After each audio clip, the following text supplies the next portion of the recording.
اللهم صل على سيدنا محمد وعلى آل سيدنا محمد.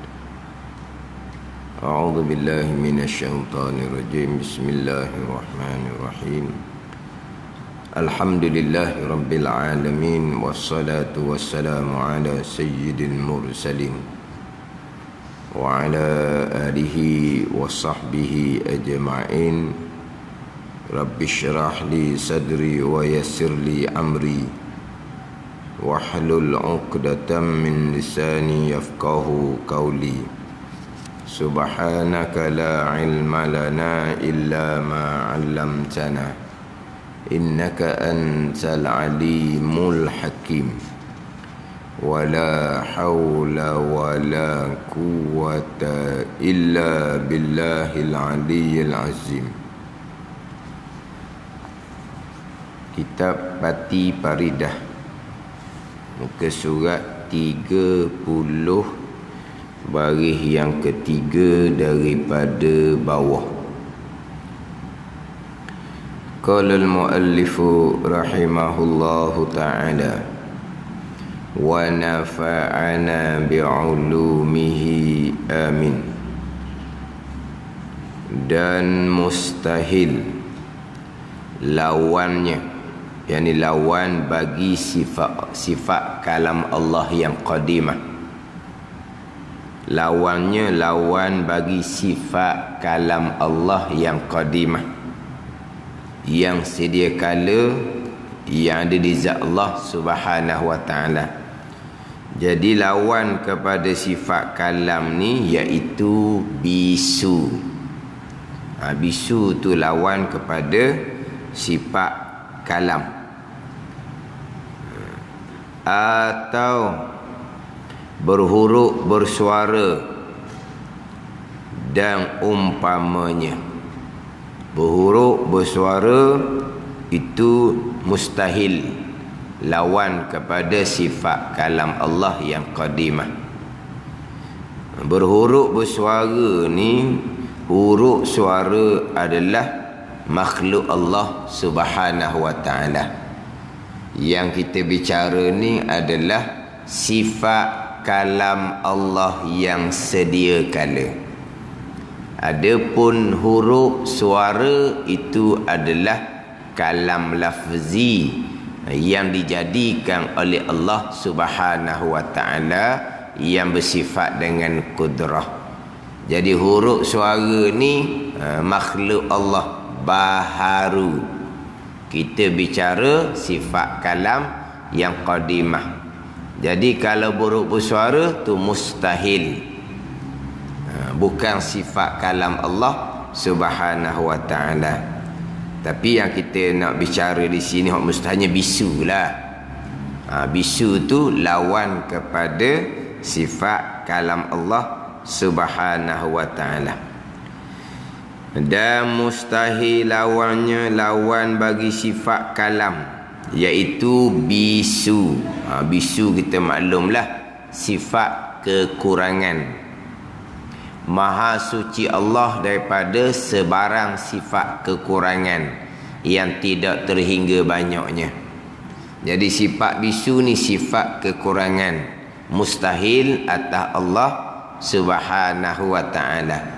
Kalaulah orang pun kalau bisu pun kekurangan dah, ni sama telah pula Allah Ta'ala Tuhan tiba-tiba bersifat dengan sifat bisu, sifat kekurangan, mustahil sama sekali. Atau berhuruf bersuara. Berhuruf bersuara itu adalah kalam lafzi makhluk Allah Subhanahu wa ta'ala, bukan sifat kalam Allah yang qadimah. Kemudian di sini dia nak buat banding dengan kita, hak berkaitan dengan sifat kalam, kemudian berkaitan dengan sifat bisu. Kalau hendak banding, kalau hendak banding tu, kalau kita kata kok macam ayat baru dah. Atau berhuruf bersuara dan umpamanya. Mana umpama berhuruf bersuara? Terdahulu terkemudian. Sifat kalam Allah bersusung-susung, itu mustahil. Sebab kalau bersusung-susung, hak kemudian tidak qadim lah jadinya. Pada ni berhuruf bersuara mustahil, huruf suara tu makhluk Allah. Dan umpama huruf suara ni contoh terdahulu dan terkemudian.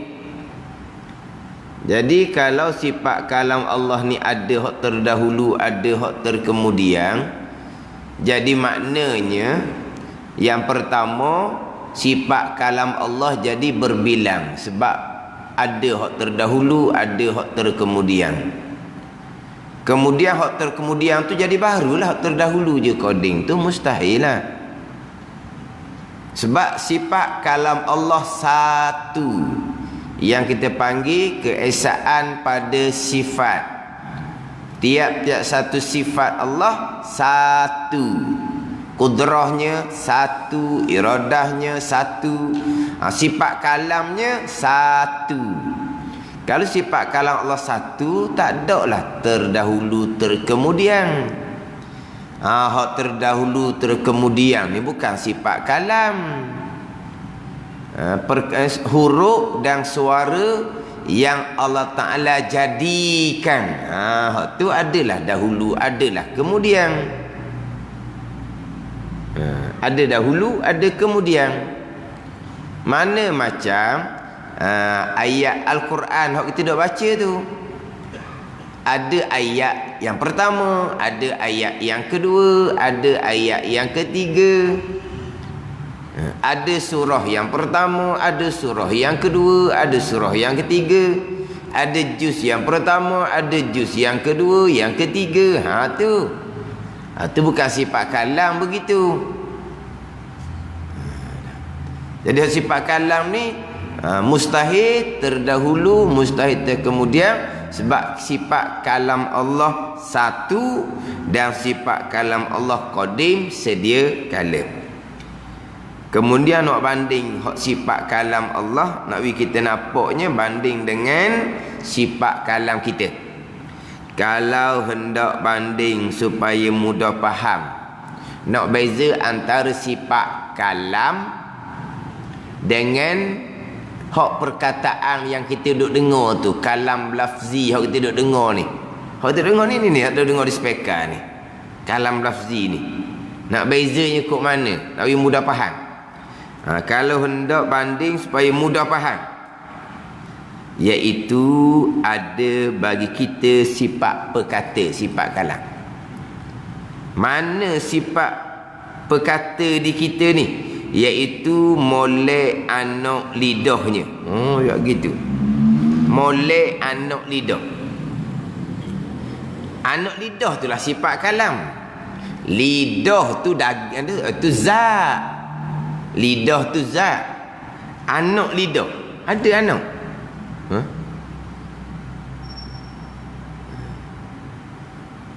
Sekarang lidah tu zat. Daging lidah tu zat. Kemudian Allah bubuh sifat kalam di lidah. Allah bubuh sifat kalam di lidah.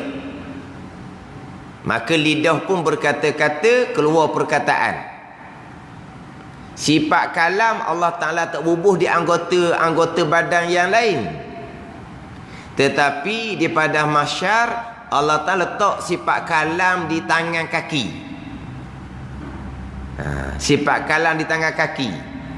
Sifat kalam di lidah tu Allah Ta'ala tutup. Lidah tidak boleh berkata-kata. Yang berkata-katanya wa yukallimuna aydihim. Yang berkata-katanya tangan. Dengan bahawa Allah letak sifat kalam di tangan pula. Itu hak Allah Ta'ala kan? Nak buh di lidah ke, nak buh di tangan ke, hak dia belaka. Mana ni?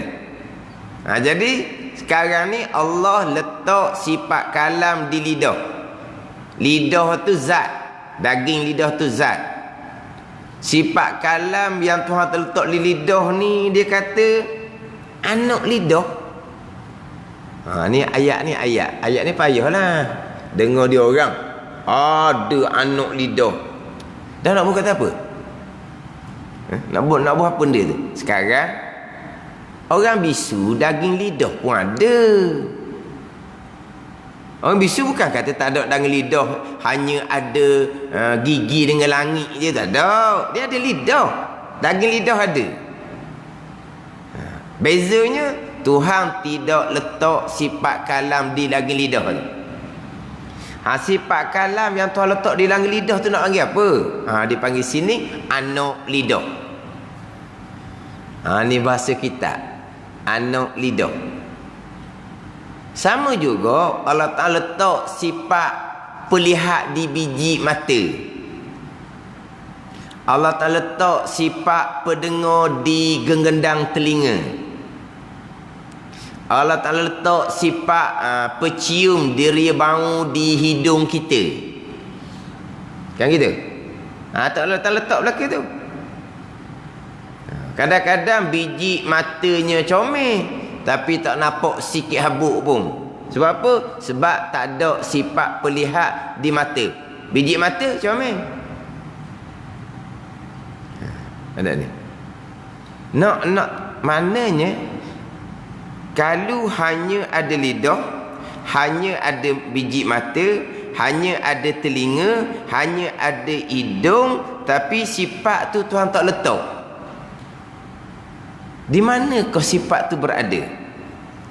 Sifat kalam tu duduk di mana di lidah kita tu? Orang ngaji sains pun. Apa bezanya lidah orang yang Tuhan jadikan sifat kalam di lidah dengan lidah yang Allah Ta'ala tidak letak sifat kalam? Apa beza? Lidah tu apa beza? Tak ada kita ni. Tapi masalah kita ni disebut sifat kalam tu anak lidah. Jadi molek anak lidah. Mana sifat kalam dicomel. Tapi ayat ni molek anak lidah, sebut kata anak lidah, pening kepala lah pulaknya. Kita ni ada pula orang ngaji kitab Fatihah Faridah, anak lidah, ning baru dengar anak lidah. Ada kita nak kata apa tu? Sifat kalam yang Tuhan letak di lidah kita nak panggil apa? Sifat kalam yang Tuhan letak di lidah kita sekarang ni lah. Di hari akhirat Tuhan letak sifat kalam di tangan. Tangan pun berkata-kata.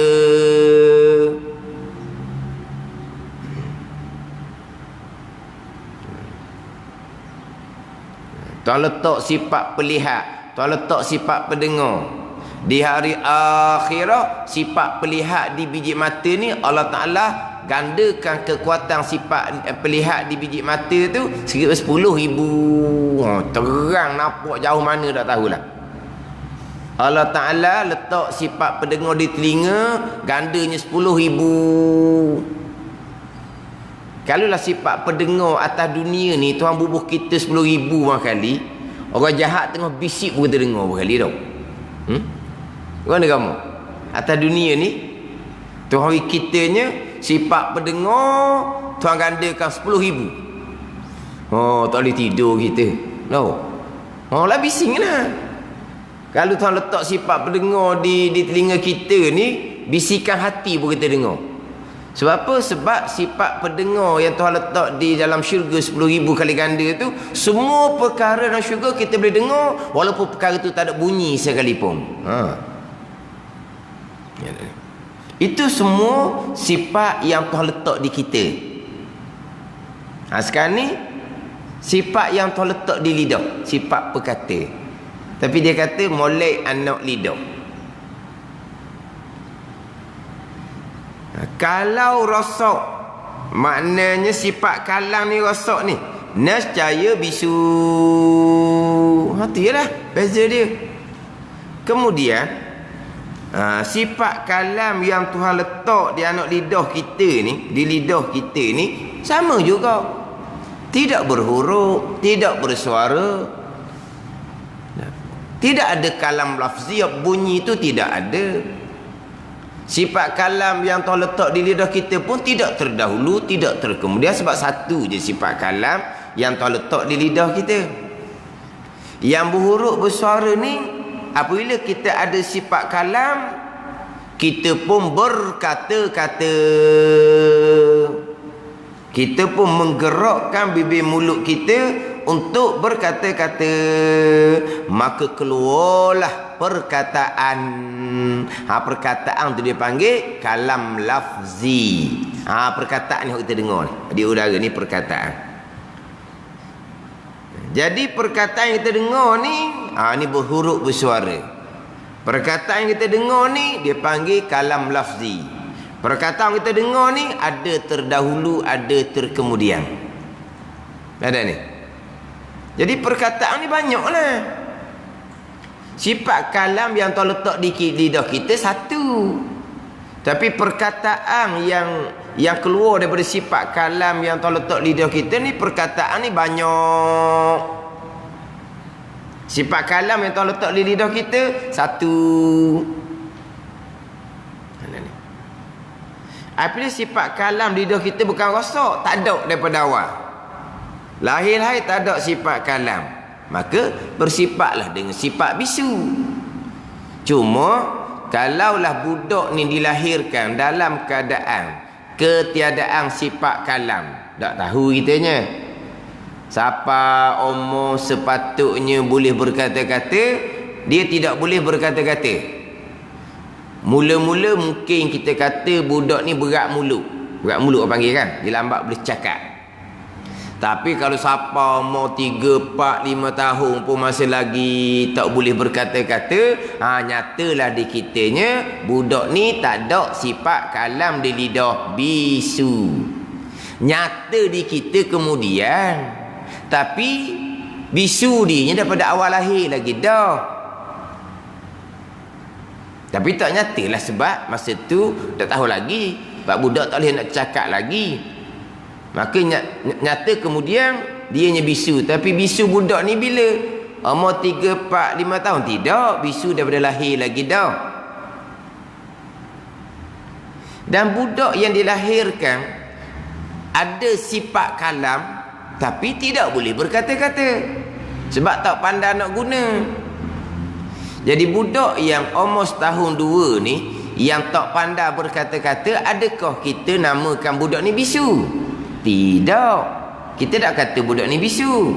Budak ni memang bersifat dengan sifat kalam, tetapi tak pandai bercakap, tak pandai berkata-kata. Budak tak pandai nak berkata-kata. Bukan kita kata budak bisu budak ni. Kita tak akan kata gitu. Kita akan kata budak ni tak pandai cakap, tak pandai berkata-kata. Tapi adakah budak ni bisu? Tidak. Cuma tak pandai nak berkata-kata. Jadi sifat kalam kita pun tidak buruk, tidak bersuara. Tu je nak cerita nak bezanya. Hak bersuara apabila kita berkata-kata, keluarlah perkataan di udara. Itu dipanggil kalam lafzi. Mana ni? Dia kalau kita nak palusi sifat kalam ni, ulama dia membahagi kalam ni kepada 3 bahagian, kepada 4 bahagian. Sifat dia panggil kalam belaka, dia panggil kalam. Sifat kalam di lidah panggil kalam. Kita menggerakkan mulut untuk berkata-kata, dia panggil kalam. Keluar perkataan pun dipanggil kalam, bahasa Arab. Cuma bahasa Arab kalau disebut kalam, walaupun kalam ada 3-4 bahagian kalam, tapi bila sebut kata kalam tidak kait dengan kalam mana, kena kepada sifat kalam. Itu je. Sifat kalam tu dipanggil kalam ismi. Apa makna kalam ismi? Ismi ni nama bagi sifat kalam yang ada di zat Allah. Dipanggil kalam ismi. Ataupun kalam nafsi. Kalam ismi ataupun kalam nafsi, atau sifat kalam tu. Sifat kalam dipanggil apa ni? Kalam ismi, isim. Mana apa? Kalam bangsa nama, nama bagi sifat yang ada di zat Allah Subhanahu wa taala, yang qadimah, yang sedia kala, tu kalam ismi. Kalam nafsi, tu sifat kalam yang ada di zat Allah Subhanahu wa taala. Kemudian kalau kita kalam ismi, kalam nafsi ni, ni sifat kalam yang Tuhan letak di lidah. Itu dipanggil kalam ismi ataupun kalam nafsi, kalam yang ada di lidah kita. Bila kita ada sifat kalam, kita pun berkata-kata. Kalau kita kita pun menggerakkan lidah untuk mengeluarkan suara, berkata-kata. Berkata-kata ni dipanggil kalam masdari. Ni dipanggil ta'alluq bagi sifat kalam.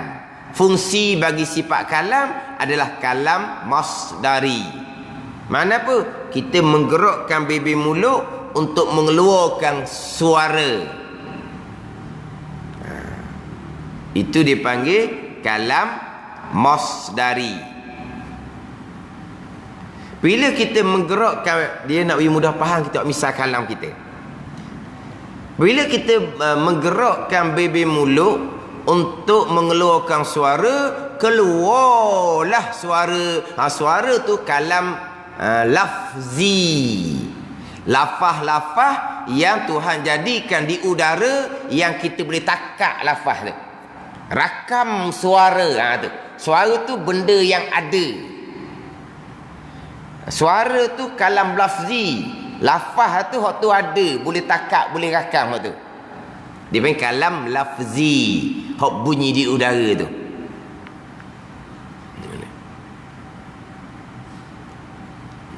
Jadi kalau kita kalam lafzi ni, perkataan yang kita dengar tu kalam lafzi lah.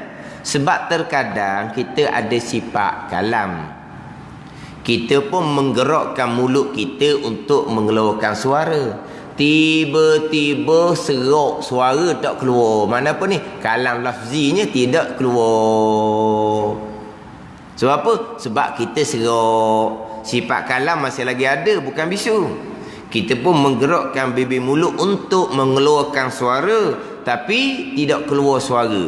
Kita menggerakkan bibir mulut untuk menggerakkan suara tu dia panggil kalam masdari.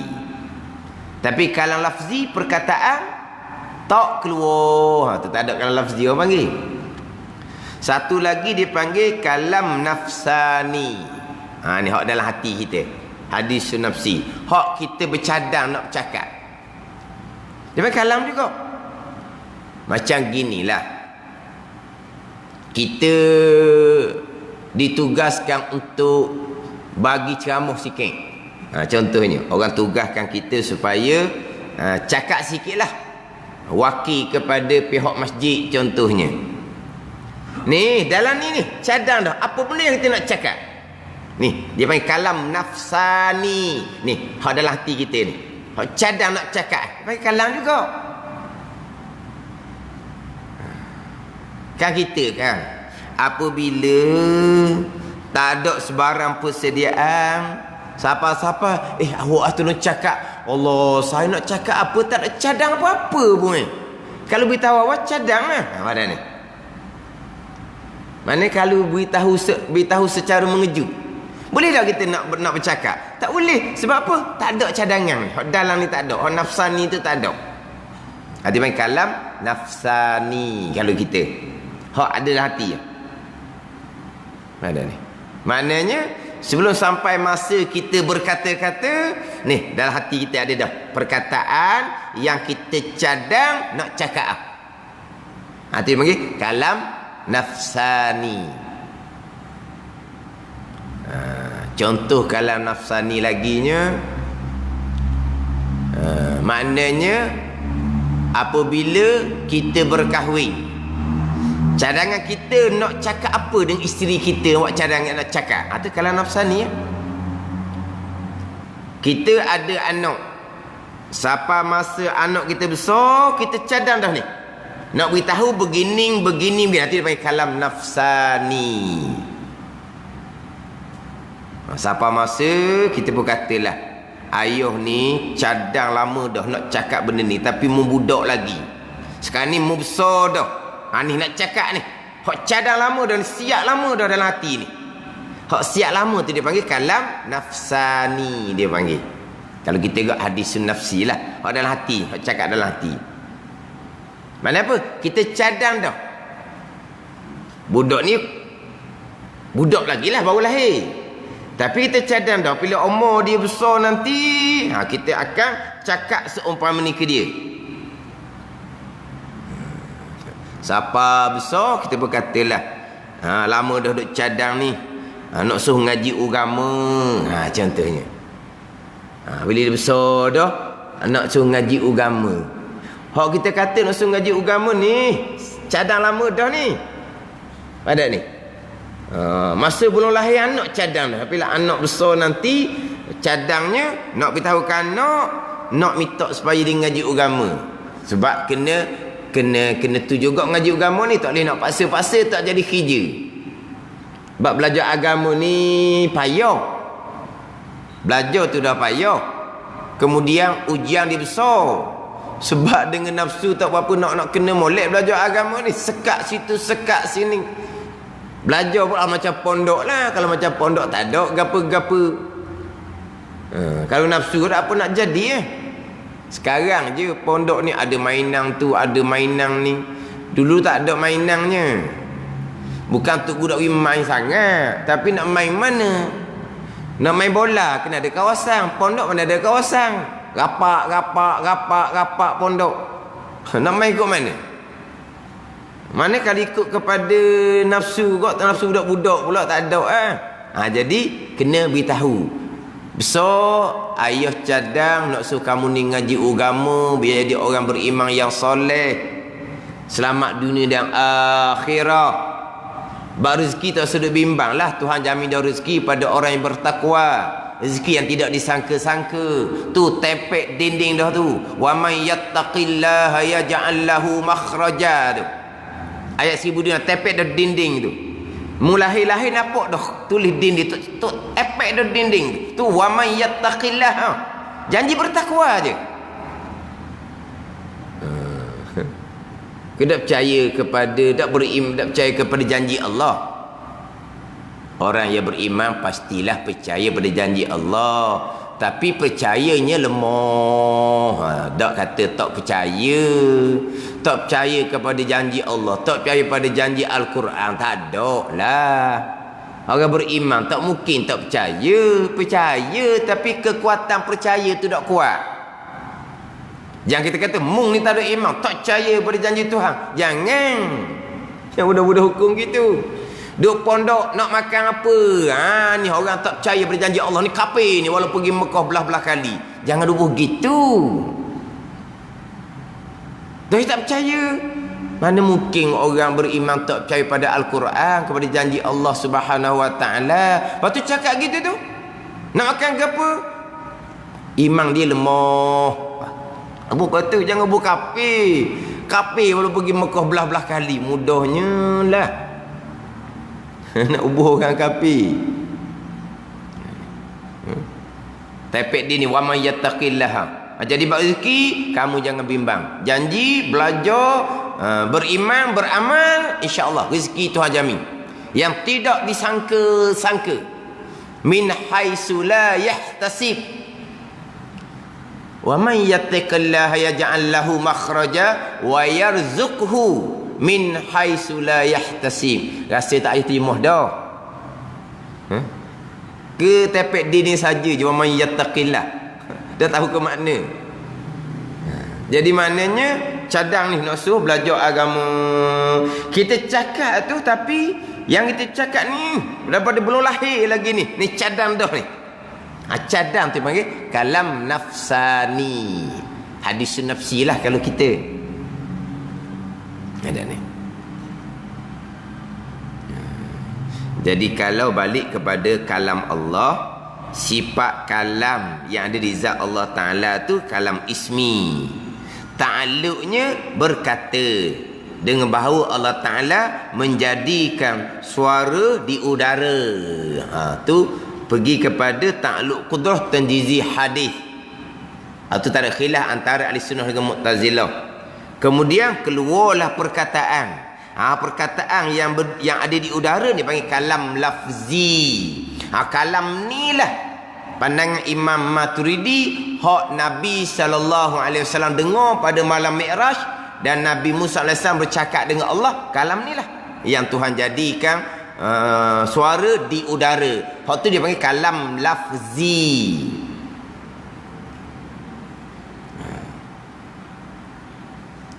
Pandai ni.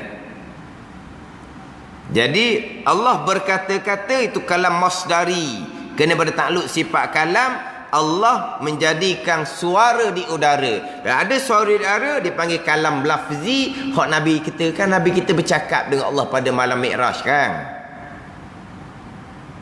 Tapi bezanya bercakap Nabi kita dengan Allah, bercakap Nabi Musa dengan Allah, bezanya Nabi kita bercakap dengan Allah serta melihat Allah Subhanahu wa ta'ala dengan basar. Nabi Musa AS bercakap dengan Allah tetapi tidak melihat Allah Subhanahu wa ta'ala. Itu beza. Kita sebut kata bercakap dengan Allah. Nabi Musa, Nabi kita. Nabi kita bercakap dengan Allah serta melihat Allah pada malam Mi'raj. Nabi kita lah satu-satunya yang melihat Allah atas dunia ni. Nabi Musa tidak pernah melihat Allah. Malaikat tidak pernah melihat Allah, walaupun Jibril sekalipun. Nabi Adam tidak pernah melihat Allah. Yang melihat Allah hanya Nabi SAW pada malam Mi'raj. Sebab itulah sesiapa yang mengaku saya pernah melihat Allah dengan mata lendir, kafir waliyazabillah. Melihat Allah dengan basar, dengan mata lendir, kafir. Tadi baru masuk lagi masjid, mana melitah Allah depan mata, saya nampak Allah terang macam cahaya. Kafir lalu dah. Betul macam mana tu? Ikat tiang, pegang ikat tiang atau jabat agama. Dia bukan nak macam mana. Dia bukan berkata tak boleh hantar kat kami ni. Apa? Kena hantar hospital bahagian sakit jiwa. Bahagian gila. Jadi hak Nabi kita dengar ketika malam Mi'raj bercakap dengan Allah, Nabi Musa dengar kalam lafzi tu. Hak Tuhan jadikan di udara. Ini pandangan Imam Maturidi lah, macam sebut dalam minggu lepas. Pandangan Imam Asy'ari, Nabi Musa dengar sifat kalam Allah yang qadimah, yang tidak berhuruf, tidak bersuara. Dengar macam mana tidak berhuruf, tidak bersuara. Dengar berhuruf bersuara ni adalah adah yang Tuhan jadikan kepada kita. Ada huruf, ada suara, baru kita boleh dengar. Itu adah. Menyalahi adahnya macam mana? Tuhan boleh lakukan kepada kita menyalahi adah. Saya pernah buat contohnya, orang buta, kerja dia panjat buah pokoknya, orang nak tipu dia, kata atas pokok tu ada buah muda, disuruh kawan tu panjat. Misalnya kawan tu tak usah nak tipu dia lah, dia pergi bubuh telinga di pangkal pokoknya, pokok kelapa tu tak ada orang muda. Apa benda dia dengar situnya ada bunyi ke? Terus lagi bubuh telinga dia kedok. Bubuh telinga di pangkal pokok kelapa tu masuk semut lah dalam telinga kita. Tak ada apa. Lepas tu dia tahu tu, dia dengar. Dengar macam mana? Tak ada bunyi. Dengar benda yang ada bunyi tu ada. Hak sama-sama yang berlaku di kita. Lepas tu dia dengar tak ada bunyi pun boleh dengar sebab benda ada.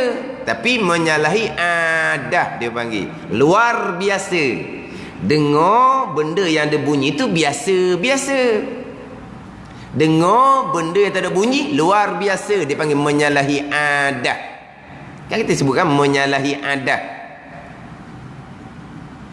Jadi hak adahnya kita hanya dengar suara. Tak ada suara tak dengar. Tapi Asal ke ada, boleh dengar kalau Tuhan jadikan dengar. Sekarang ni sifat kalam Allah ada ke tak? Ada. Nabi Musa pun dengar sifat kalam Allah yang qadimah, yang sedia kala, yang tidak ada huruf, tidak ada suara. Nabi Musa dengar tu, kata Imam Asy'ari. Tu jelah beza dia antara Imam Asy'ari dengan Imam Maturidi. Imam Maturidi, Allah Ta'ala dengar kalam lafzi yang Allah Ta'ala berkata-kata, keluar perkataan tu Allah Ta'ala yang jadikan di udara, Allah Ta'ala yang bersifat dengan kudrah yang menjadikan suara di udara, kalam lafzi. Maka itulah hak Nabi Musa dengar pandangan Imam Maturidi. Itu kalam lafzi. Kalam nafsani bagi Allah Subhanahu Wa Ta'ala ni hak sedia kala. Apabila Allah bersifat dengan sifat kalam, maka Allah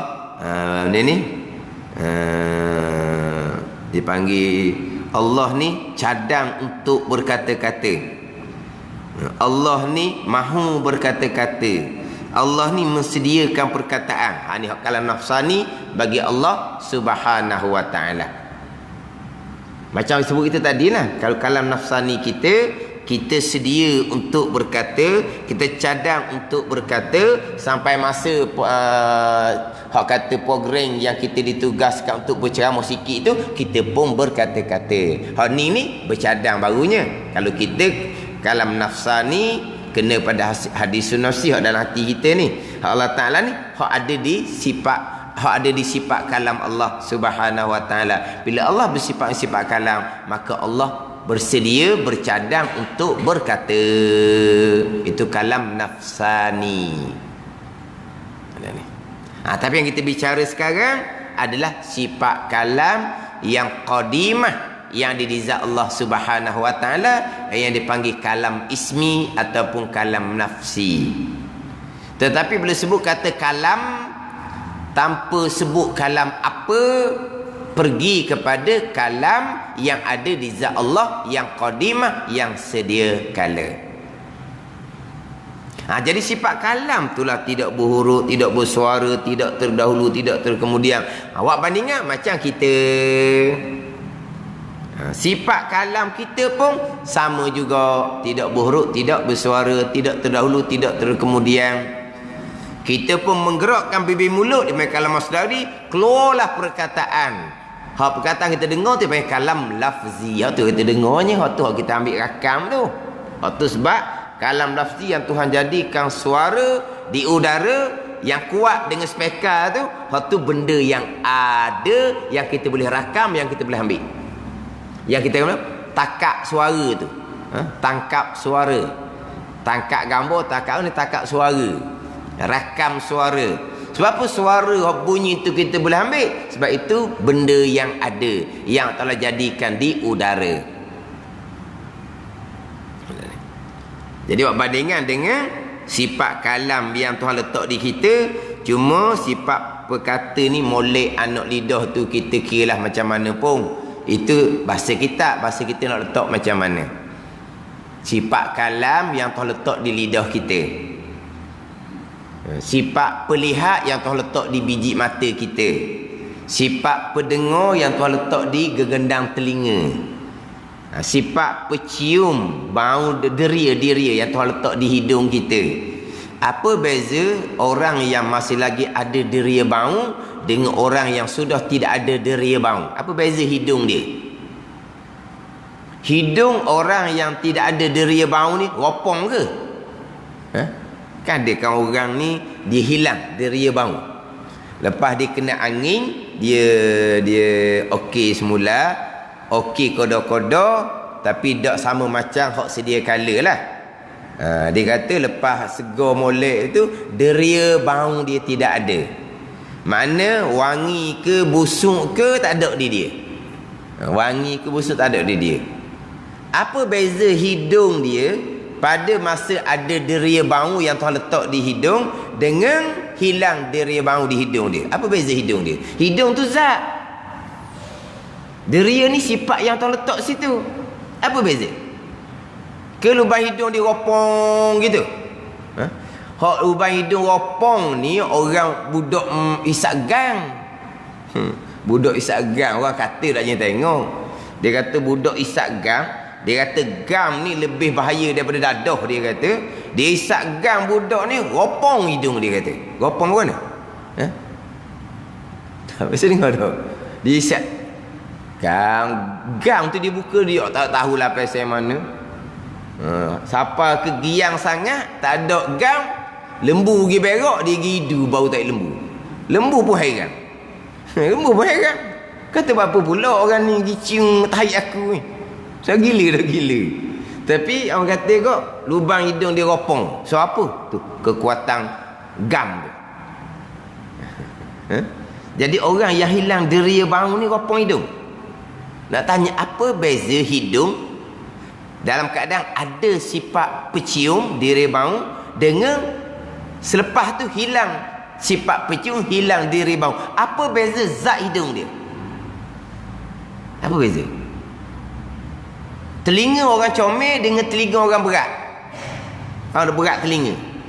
Berat telinga tu lah, kita cakap lain, dia dengar lain, dia jawab lain. Orang telinga kurang. Kita cakap pelan-pelan, dia tak dengar. Kita cakap kuat sikit, dia marah. Marah cakap kuat. Berapa? Mengingat aku pekak ke? Pekak lah cakap kuat ni. Dia marah. Dan dia ketua ni, dia sensitif. Cakap perlahan, dia tak dengar. Cakap kuat, dia marah. Sebab buat dia macam pekak. Dah memanglah separuh pekak. Cuma nak tanya, tu gegendam telinga waktu dah. Gegendam telinga. Apa beza gegendam telinga orang hak asal hak comel dengan gegendam telinga orang hak telinga nak jadi pekak orang tua tu? Apa beza? Gegendam telinga dia cabut ke macam mana? Mana kita ni sekarang pun tak ada nak tolong jawab sekolah tinggi dah kan. Sekolah dah ajar orang kali.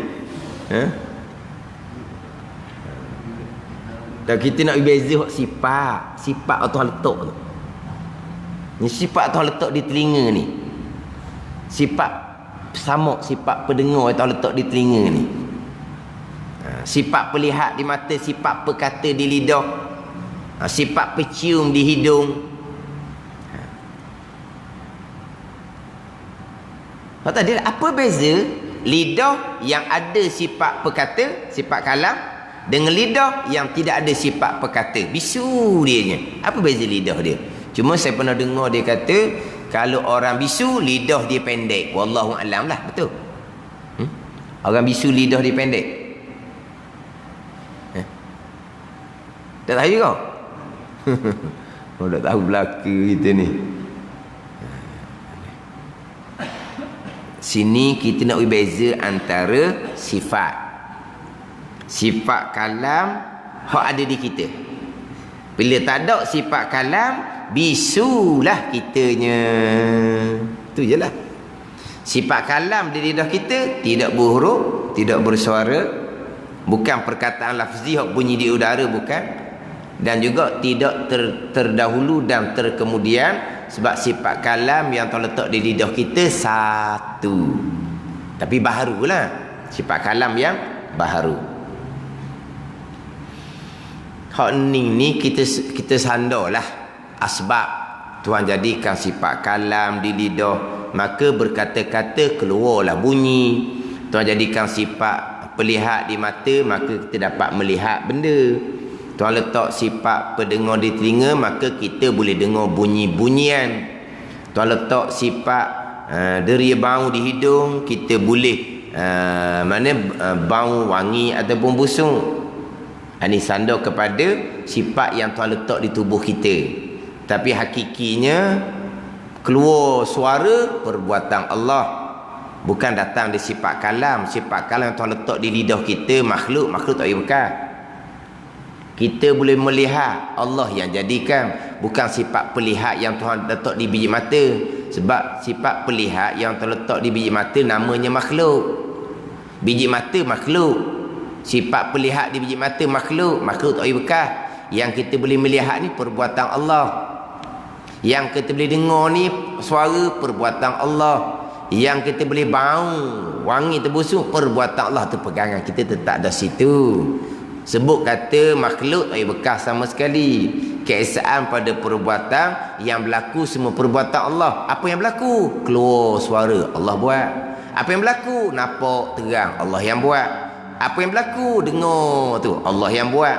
Apa yang berlaku? Berbau wangi terbusuk, Allah yang buat. Semua yang berlaku keesaan pada perbuatan tu je pegangan kitanya. Cakap tu cakaplah. Allah mata sekarang tak berapa nak nampak dah. Allah mata sekarang alhamdulillah lepas buat pembedahan mata buang selaput terang. Mata sekarang alhamdulillah lepas pakai cermin mata tu jadi boleh nampak, boleh baca Quran.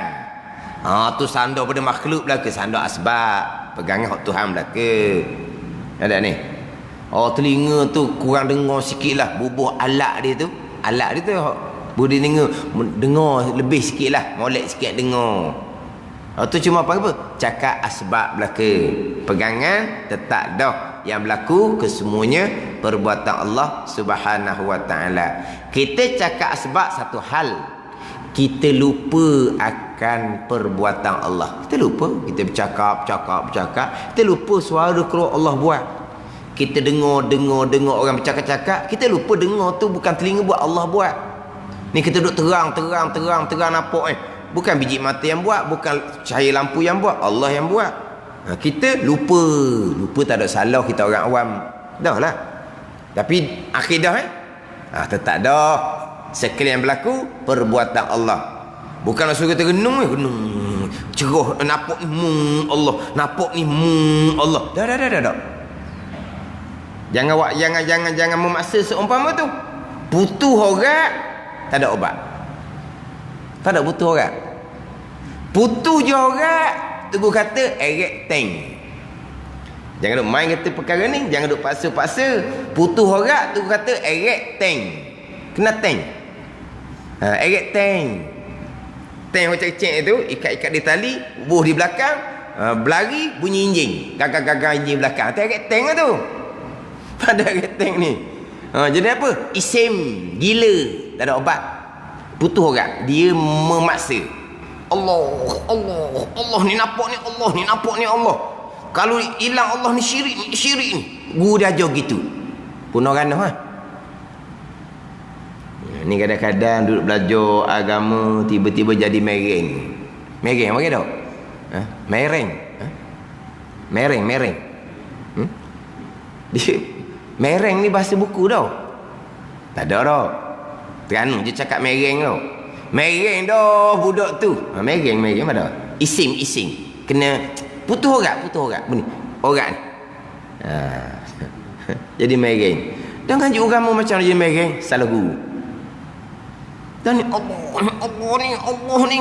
Boleh nampak ni Allah ni bukan biji mata, bukan cuma Allah ni. Lupa Allah syirik. Ada orang ajar gitu di Terengganu kita. Allah hidup main. Tarik Allah ni, Allah nampak ni, Allah ni bukan mata yang buat ni. Tahu? Jangan gitu, punah gitu. Dah kita lupa. Orang awam pelik apa lupanya. Dosa banyak.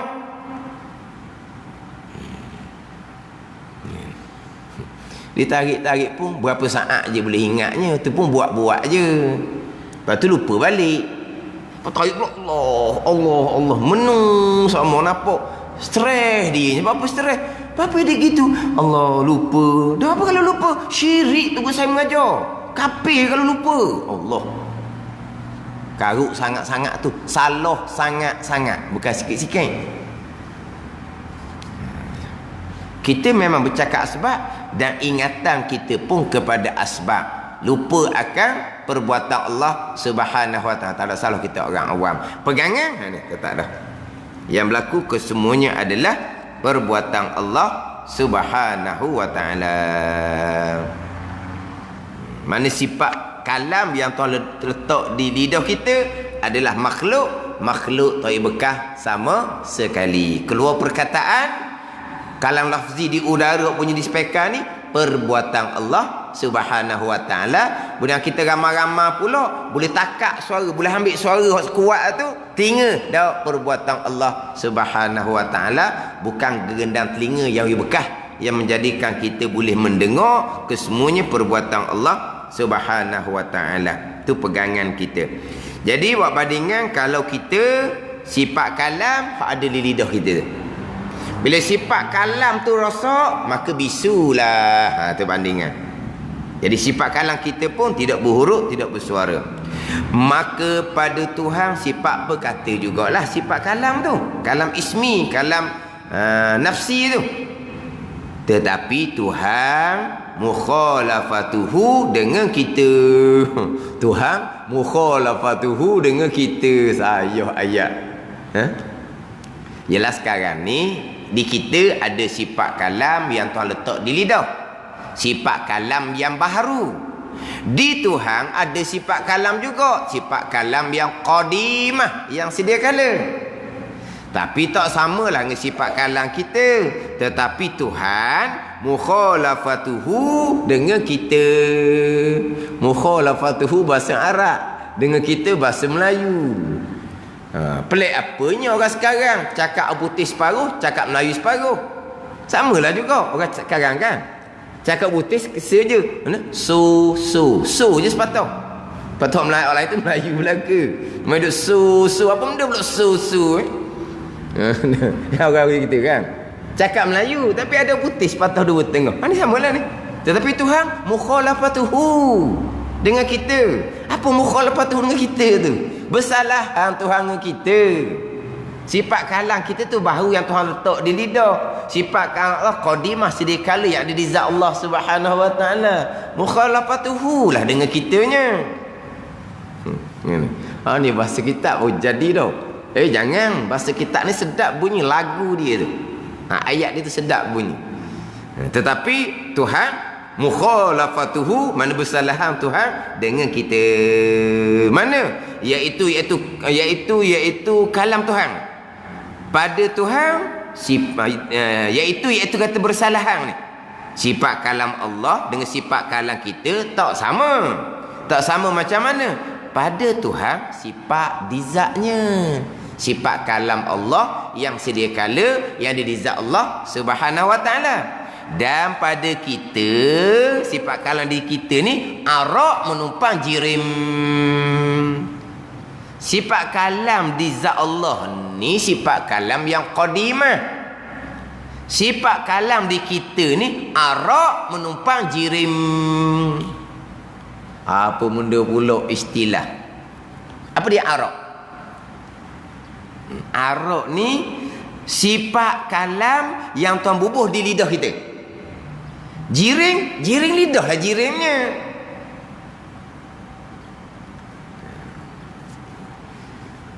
Hak Tuhan sifat yang ada di zat. Hak kita arak yang ada di jirim. Apa beza? Dia gini. Dia satunya sifat, satunya arak, satunya zat, satunya jirim. Kita mati dua tu dulu. Satu sifat, satu arak. Regu dua ni. Satu zat, satu jirim. Kita regu dua ni. Dia umum khusus dia panggil. Kalau kata sifat umum. Sifat ni umum. Hak qadim di Tuhan pun panggil sifat. Hak baharu di lidah kita pun panggil sifat. Boleh panggil sifat belaka. Tapi arak boleh kata hak di lidah kita sahaja. Hak di Tuhan sifat kalam yang sedia kala tak boleh nak panggil arak. Sifat kalam di lidah kita boleh panggil arak. Arak ni sifat yang baharu yang Tuhan letak di jirim yang baharu. Tu arak. Mana sifat kalam yang Tuhan letak di lidah kita ni panggil sifat kalam pun boleh, panggil arak kalam pun boleh.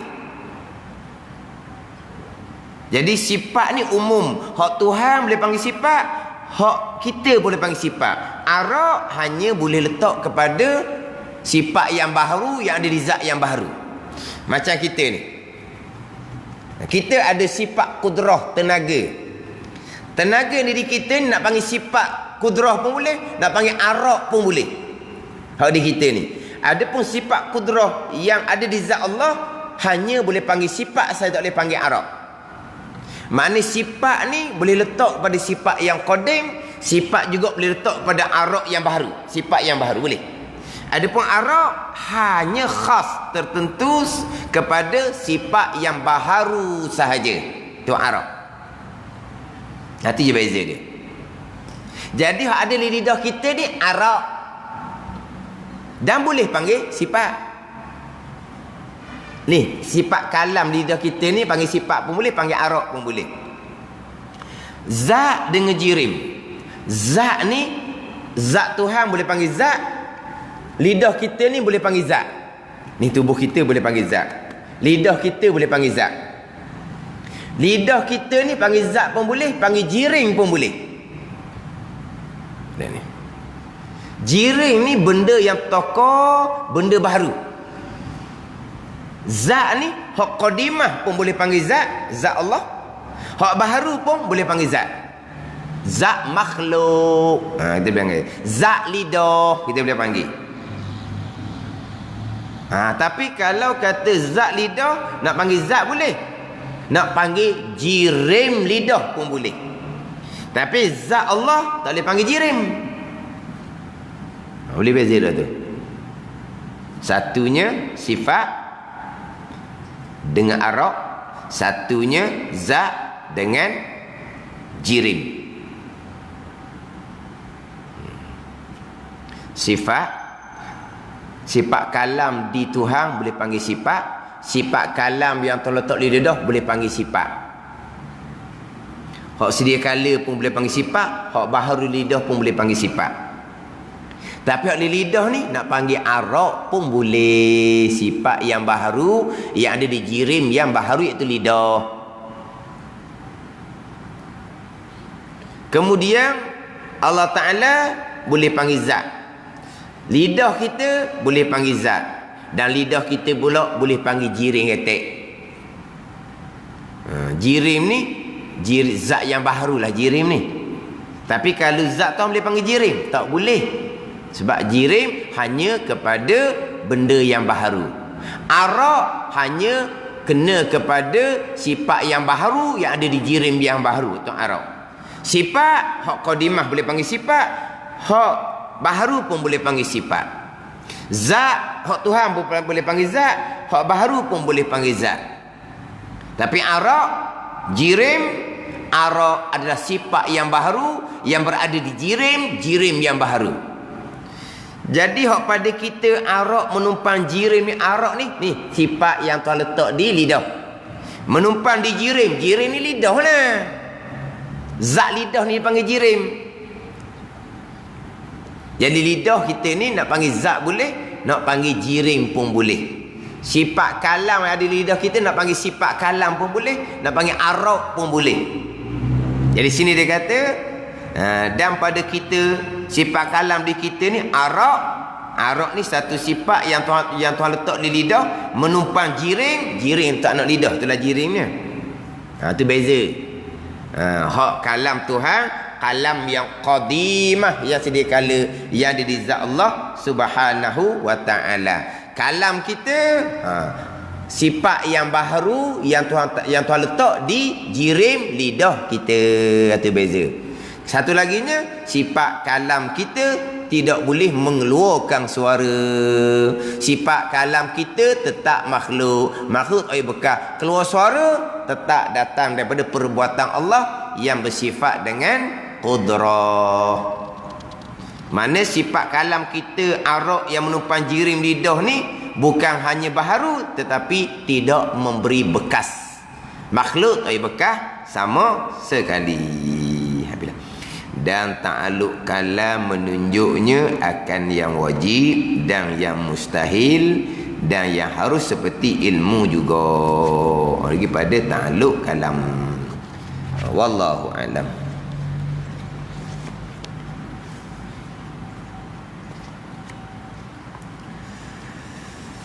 Ini kitab Hidayatus Salikin,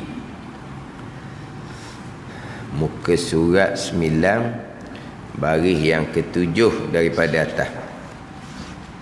Surat 9 baris 7 daripada atas. Qala al-muallifu rahimahullahu ta'ala wa nafa'ana bi'ulumihi amin. Adapun setengah sifat yang mustahil atas hak Allah Ta'ala itu maka iaitu setengah sifat yang mustahil atas Allah tu 20 sifat, iaitu 20 sifat lawan segala sifat yang tersebut itu juga. Mana segala sifat? Daripada sifat wujud sampailah sifat kaunuhu mutakalliman. Ada pun setengah sifat, ejaan dia macam mana tu? Sad, pe, alif, te. Kadang-kadang sad, pe, te marbutah. Kan gitu? Terkadang dia je sifat sa, pe, alif, te. Terkadang sa, pe, te marbutah. Sifatun. Terkadang sifatun. Ni kalau bahasa Arab lah. Tak sudah baca gitu. Ada pun setengah sifatun. Ya gitu. Cuma kita nak sebut nak beza. Satunya sifatun. Terkadang dengan sifatun nafsiyatun. Sifatun nafsiyatun. Dia sifatun satu. Sifatun banyak. Tu jelah. Mufrad dengan jamak. Singular dengan plural. Kan kita orang sekolah. Cuma orang putih ni dia ada dua sahaja. Satunya singular dengan plural. Arab dia ada 3. Mufrad, tasniyah, jamak. Dia ada 3. Orang putih singular dengan plural. Bahasa Melayu? Bahasa Melayu? Bahasa Melayu kan?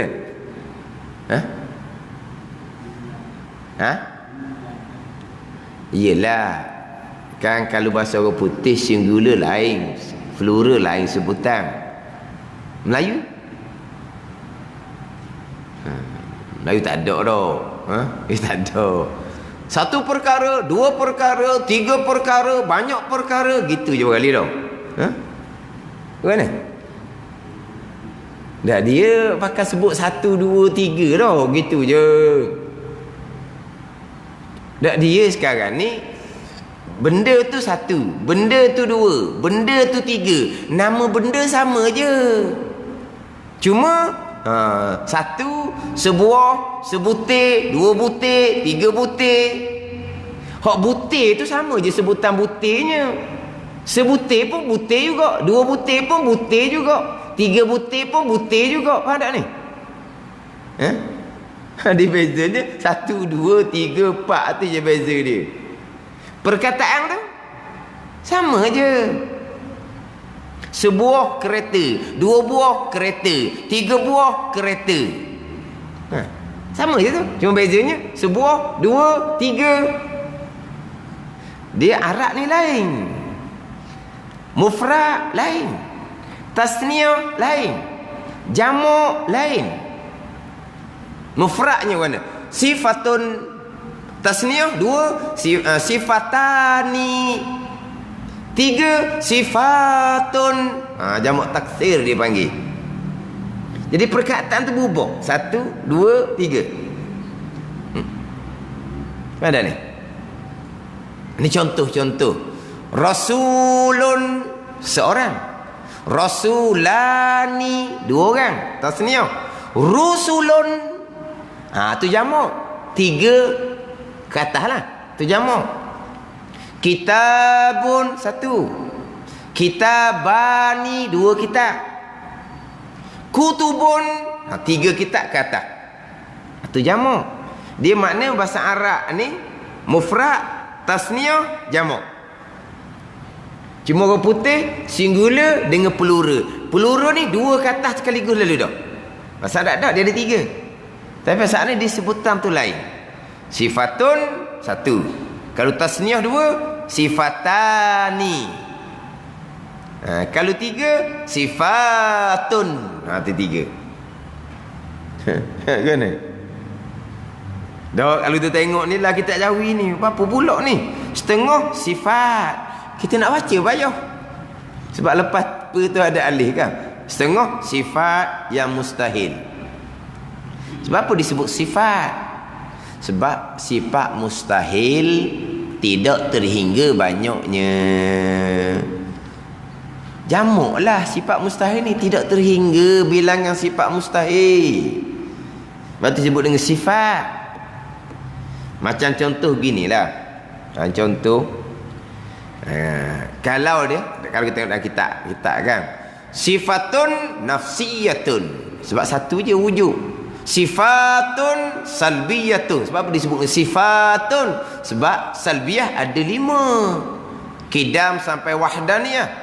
Sifatun ma'aniyun, sebab apa sifatun? Sebab sifat ma'ani ada 7, kudrah sampai ke kalam. Sifatun ma'nawiyatun, sebab maknawiyah ada 7, kaunuhu tu. Tapi nafsiyah sifatun nafsiyatun. Sebab apa tak kata sifatun nafsiyatun? Tak lah. Sebab sifat nafsiyah wujud je, satu je. Sifatun nafsiyatun, sifatun salbiyatun. Sebab dia banyak. Ini sifat mustahil ni tidak terhingga bilangannya. Jadi sifat mustahil ni sifat disebut gitu. Mana banyaklah ni. Bukan setakat 3 ke atas lah sifat mustahil ni. Tidak terhingga bilangannya sifat mustahil. Itu disebut dengan sifat. Tapi kita nak baca lah sifat gitu. Kita baca ada pun setengah sifat yang mustahil. Bunyi supaya je lah. Setengah sifat mustahil. Takkan kita nak baca setengah sifat mustahil. Orang dengar pun pelik. Ada mak pula situ. Yelah ada alih tu kan. Lepas daripada apa tu ada alih. Kalau kita bacanya, ada pun setengah sifat yang mustahil. Atas hak Allah Ta'ala itu, mereka iaitu 20 sifat. Apa sifat gitu pula dia je. Dah 20 dah tau. Sifat dah ke mana? Ni tulisan Jawi ni.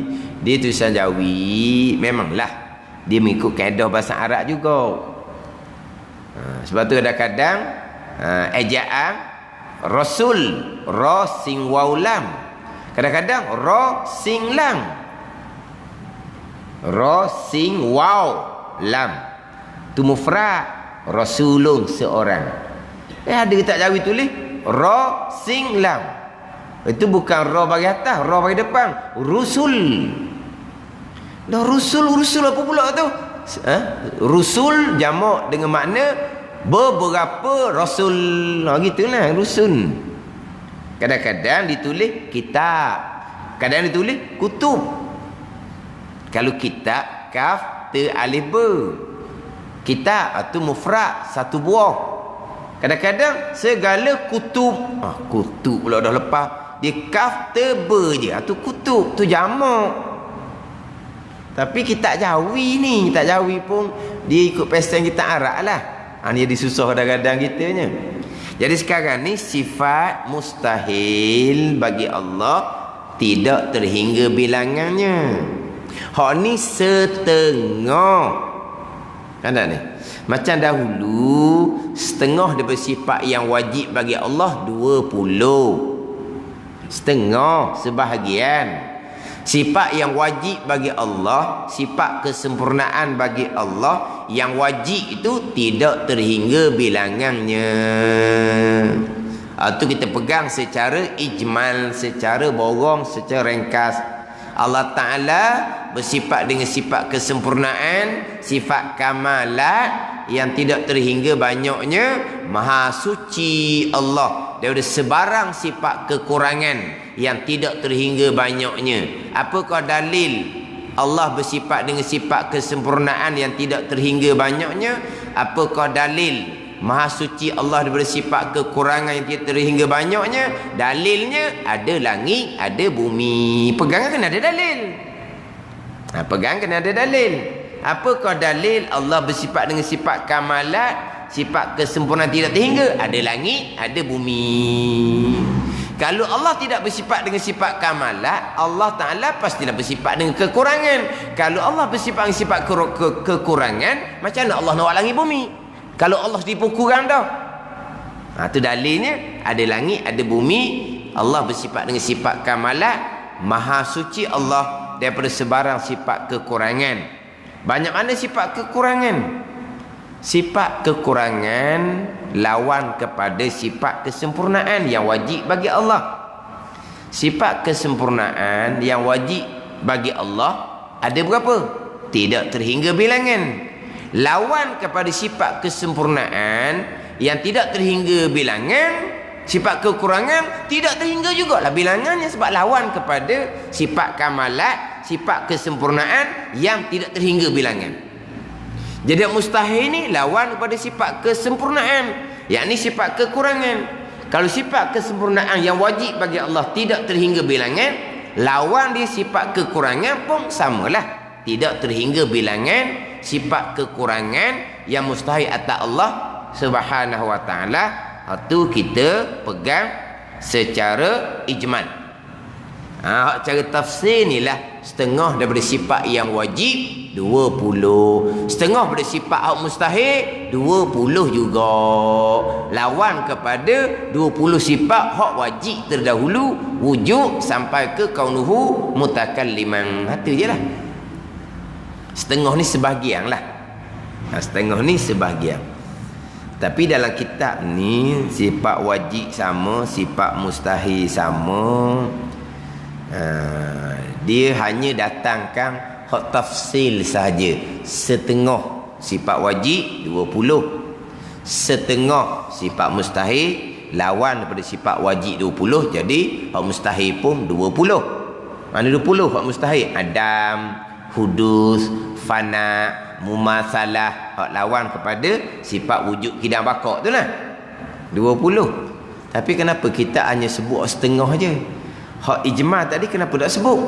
Hak ijma' tadi Allah bersifat dengan sifat kesempurnaan yang tidak terhingga banyaknya. Mustahil atas Allah sifat kekurangan yang tidak terhingga banyaknya. Hak wajib kita mengetahui dan berpegang secara ijma', secara ringkas. Kenapa tidak didatangkan? Oh, ni kitab rekah.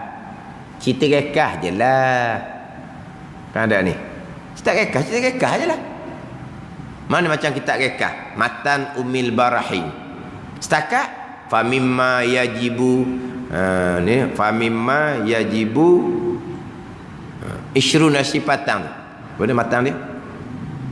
Hak di Gunung Bilah Malang lah. Famimma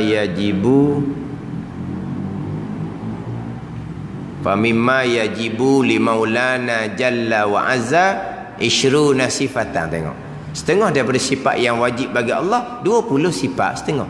Lepas tu hak ijma' mana tak didatangkan? Itu matan ringkas. Nanti kan orang mengajarkan, disalah faham kan, dia akan beritahu sifat Tuhan 20. Nak salah faham macam mana orang mengajar, wajib dia belajar dan dia kena mahir baru boleh mengajar. Dia tak boleh baca sendiri. Ada ni. Dalam bab ilmu akidah ni membaca sendiri hukumnya haram kalau kita nak mengajar orang. Kita pun kalau belajar ilmu tauhid, ilmu akidah dengan guru yang tidak belajar dan tidak mahir, haram kita belajar dengan dia. Yang ada ni.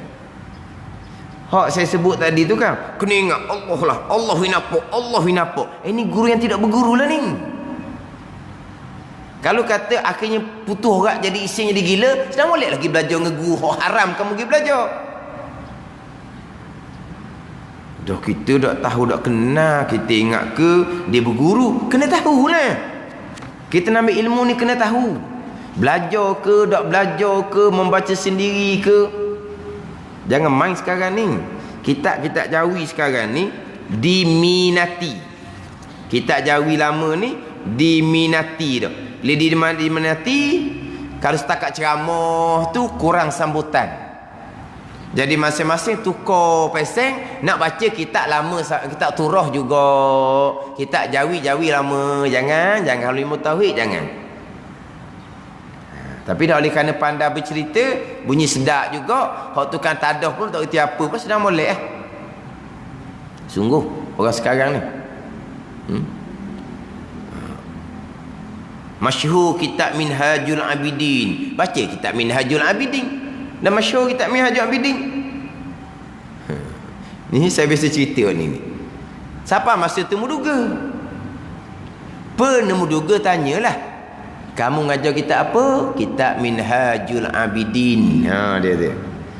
Penemu duga pun ululah Minhajul Abidin Jawi terjemahan Syekh Daud. Ya tu. Beri tak boleh nak baca sekarang ni.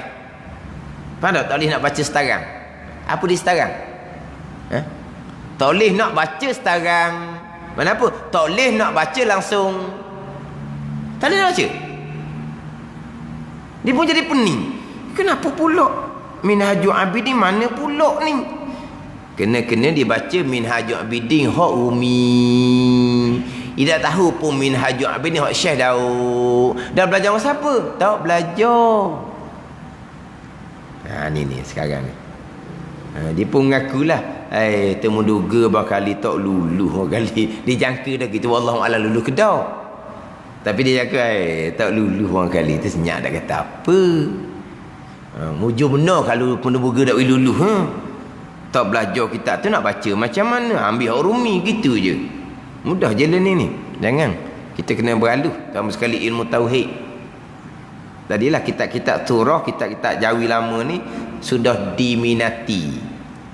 Yalah kita tak nak lari daripada kitab Jawi lama. Bukan kata kitab Jawi lama ni susah, apa orang suka. Bukan masalah senang susah. Keberkatan. Situ je. Keberkatan. Kita mengaji kitab Arab, kita mengaji kitab Jawi lama, kita nak mengajar kitab moden boleh, kitab rumi-rumi moden. Sebab apa? Dah kita ada sandaran dengan kitab Arab, sandaran kitab Jawi. Boleh nak baca kitab-kitab moden, boleh. Ayat-ayat moden. Buku pula comel-comel, kulit comel-comel, kadang-kadang RM20-30 harga. Comel-comel. Tapi kenapa nak baca mudah tu? Tak sera nak baca. Walaupun kalau kita baca mudah, tak sera. Sebab apa lebih tertarik pada kitab Jawi lama? Ni kitab siapa ni? Hidayatus Salikin, Syekh Abdul Samad Al-Falimbani, Auliyaillah. Kalau kitab Minhajul Abidin terjemahan Syekh Daud Auliyaillah. Orang-orang ada keberkatan. Jadi kitab dia tu jadi ada tarikan. Kan ada ni? Ada pun hak duk tulis buku-buku Rumi moden ni, iyalah begitulah. Nak banding orang hak dahulu ni ulama-ulama besar yang soleh pula, yang soleh sampai ke mati, ada maqam di sisi Allah sampai ke mati. Jadi keberkatan dia itulah, walaupun ada agak payah sikit pun, jadi orang lebih tertarik. Bukan saja nak ambil kitab Jawi hak payah, bukan. Dia ada keberkatan, dia laku juga. Kalau kitab Jawi ni dengan zaman sekarang mati dah kitab Jawinya. Orang sekarang dia tak reti Jawi. Tak reti Jawi. Tambah pula Jawi ni Jawi bahasa lama. Lagi payah nak reti. Jawi moden pun tak reti dah. Tapi macam mana jadi kitab Jawi juga hak jadi tarik, hak jadi orang minat. Ni keberkatan. Boleh sangat nak ambil kitab-kitab baru, kitab-kitab moden hak comel-comel. Boleh. Tapi tak jadi. Nak baca tu jadi tak sama. Kerana kita korang nak dapat keberkatan daripada pengarang-pengarang kitab tu je.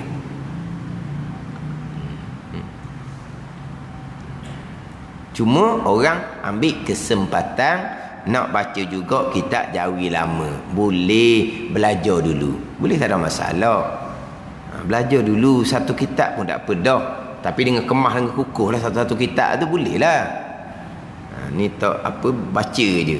Haram kita belajar ilmu usuluddin dengan guru yang tidak berguru, dan haram kita belajar ilmu usuluddin guru yang tidak mahir. Punah. Jadi sekarang ni kita sebut setengah daripada sifat yang wajib bagi Allah 20. Setengah sifat yang mustahil bagi Allah 20, lawan kepada sifat yang wajib bagi Allah 20. Setengah. Dah mana hak laginya? Tidak dihuraikan. Sebab ada orang dia faham sifat Tuhan 20 je. Ada orang faham gitu.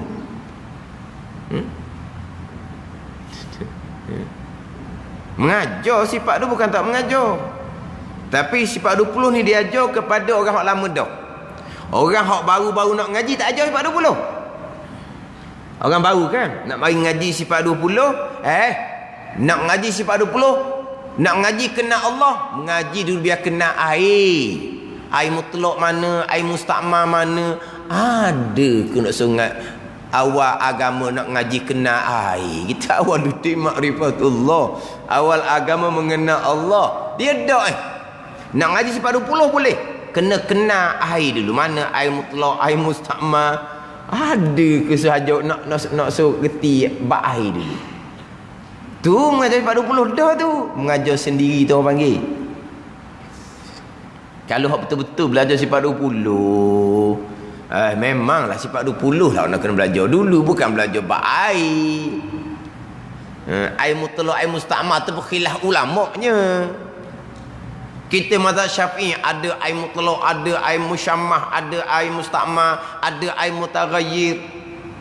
Setengah pandangan dua je. Air suci, air najis, tu je. Air suci satu, air najis satu. Musta'mal tak ada Satu air suci, satu air najis. Senang je. Jatuh tak cicak dalam air satu baldi, buang tak cicak tu. Lepas tu air sedikit tu kan jatuh najis, tak berubah air suci, air mutlak, berubah bawa air najis. Maka senang tu. Kan? Tu benda khilaf je bab kena air ni. Ngajar sifat 20 tapi nak belajar kena Allah, kena belajar kena air dahulu. Ni apa ni? Tak belajar. Memang ada orang dia kata sifat Allah 20 je. Karuk gitu. 20 je sifat Allah. 20 je ni atas jalan tafsil cukup dah. Atas jalan satu-satu cukuplah 20 sifat. Tapi sifat Allah tidak terhingga banyaknya. Lepas tu kadang-kadang orang yang anti sifat 20, dia buat main juga ni. Tapi buat main pun kadang-kadang dia ada terdengar hak ajar tak betul tu lah. Dia kata kan sifat Allah 20 je orang ngajar. Salah gitu, betul lah, salah ajar gitu tu. Lepas tu dia kata ada hak cerdik sikit. Dia kata ada hak cerdik sikit ngajar sifat Allah bukan 20, sifat Allah banyak. Nak cerdik sikit. Cerdik sikit je lah, cerdik banyak dia lah. Hak cerdik sikit, sifat Allah banyak, bukan 20. Tetapi yang wajib tahunya 20. Dia kata. Jadi hak cerdik sikit mengajar sifat Allah banyak, bukan 20. Tapi hak wajib tahu 20. Lepas tu dia pun hura kuk jahil dia lah. Dia ni hak anti sifat 20 ni. Jadi dia kata hak wajib tahu 20. Sifat Tuhan banyak. Jadi hak baki-baki tu sunat bakal tahu. Dia tak reti. Hak tidak terhingga banyaknya tu, hak tu wajib atas kita mengetahui dan berpegang atas jalan ijmal. Sunat apa?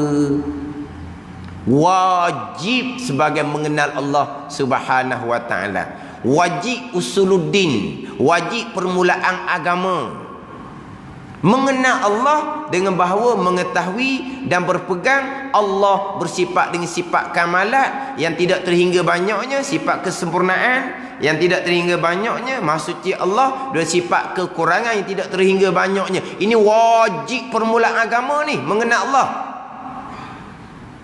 Kemudian sifat kesempurnaan tidak terhingga banyaknya, kita pegang cara ijmal. Kita nak kenal Allah ni kena sifat. Sifat Allah tidak terhingga banyaknya. Setakat mana gak cukuplah, padanglah dinamakan kita mengenal Allah.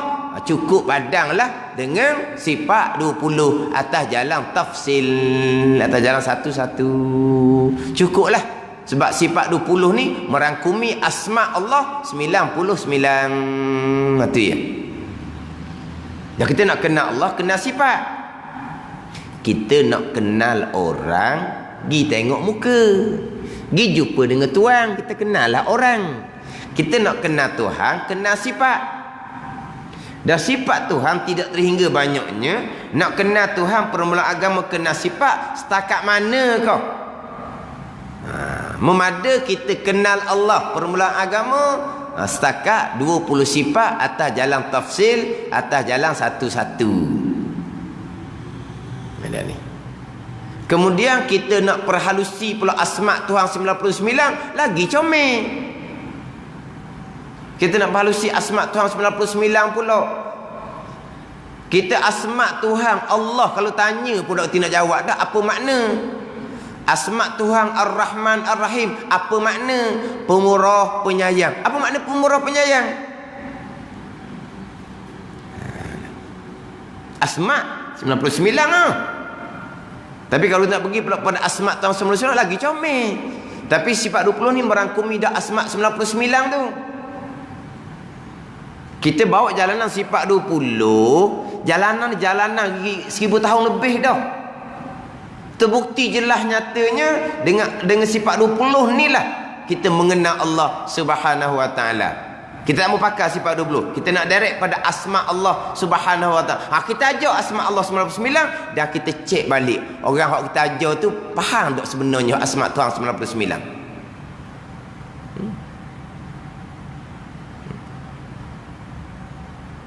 Kita nak kemah molek bab rukun kena qada dan qadar melalui kaedah sifat 20. Sekarang ni kalau ajar mengikut kaedah asma' 99, cek anak orang mengaji kita tu faham tak rukun yang kena qada dan qadar dengan asma' 99. Boleh faham dengan asma' 99 akan qada dan qadar. Hak kita bawa tu orang boleh turut tak untuk memahami hak rukun iman yang kena qada dan qadar melalui asma' 99. Cuba tengok molek, cek, tak ada masalah. Kita nak bawa kaedah sifat tu, kita nak bawa kaedah asma' 99, bawa. Tapi jangan bawa seorang gitu. Cek molek orang bawah kita tu, hak duk ngaji kita tu. Lepas tak sebenarnya hak rukun iman yang keenam, qada dan qadar, mengenal Allah Subhanahu wa taala, lepas ke dak. Tak sudah bertikal hak kaedah sifat 20 ni.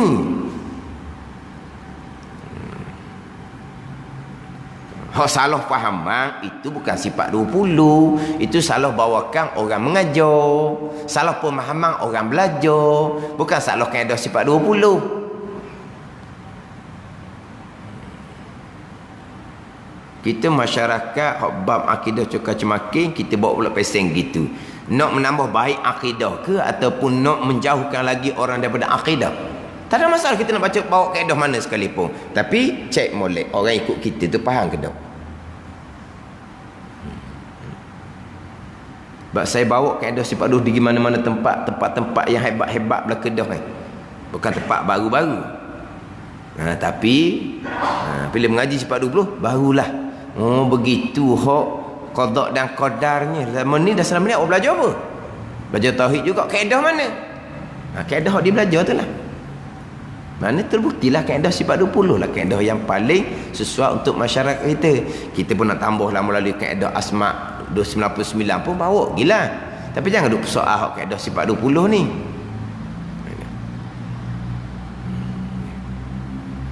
Jadi hak 20 sifat atas jalan tafsir, hak mustahil 20 sifat ni pun atas jalan tafsil.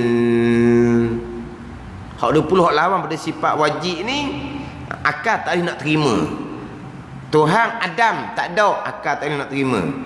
Tuhan baharu hudus lawan kepada kidam, akal tak boleh nak terima. Fana binasa Tuhan lawan pada sifat baqa, akal tak boleh nak terima. Bila akal tak boleh nak terima Tuhan ni tak ada, Tuhan ni baharu, Tuhan ni binasa, kita pun pegang dia akidah tak ada Tuhan, dak sama sekali. Baharu Tuhan, dak sama sekali. Binasa Tuhan, dak sama sekali di pegangan kita. Sifat mustahil itu hukum akal. Akal dak terima, Tuhan tak ada. Akal tak terima, Tuhan baharu. Akal tak terima, Tuhan binasa. Kita berpegang di akidah tak ada Tuhan, tak sama sekali. Baharu Tuhan, tak sama sekali. Atau kita pegang pada istihalatul mustahil, hukum pada sifat mustahil. Hukum macam mana? Dah sifat mustahil akal tak boleh terima, hukumnya tak lah di Tuhan. Kita pegang tak tu lah. Hak mustahil tu akal tak diterima. Hak mustahil tu dak sama sekali di Tuhan. Dak tu dipanggil istihalatul mustahil. Itu hukum pada sifat mustahil atau kita pegang. Tuhan tidak ni tak ada Tuhan dak sama sekali. baharu Tuhan pun tak sama sekali. Tu kita pegang akan hukum kepada sifat yang mustahil. Adapun sifat yang jaiz, artinya harus pada Allah Ta'ala, maka iaitu berbuat mumkinun atau meninggalkan berbuatnya, yang harus diperbuatnya pada Allah dan harus tiada diperbuatnya pada Allah, akan mumkinun. Wallahu a'lam. Bismillahirrahmanirrahim. Alhamdulillahirabbil alamin, wassalatu wassalamu ala sayyidil mursalin wa ala alihi wa sahbihi ajma'in. Allahumma iftah alaina futuhal arifin, Allahumma allimna ilma akdamin, wa fahimna famas sabiqin, warzuqna ruqat talibin. Allahumma zidna ilma wa alhiqna bis salihin. Wa sallallahu ala sayyidina Muhammad wa ala alihi wa sahbihi wa sallam, walhamdulillahi rabbil alamin.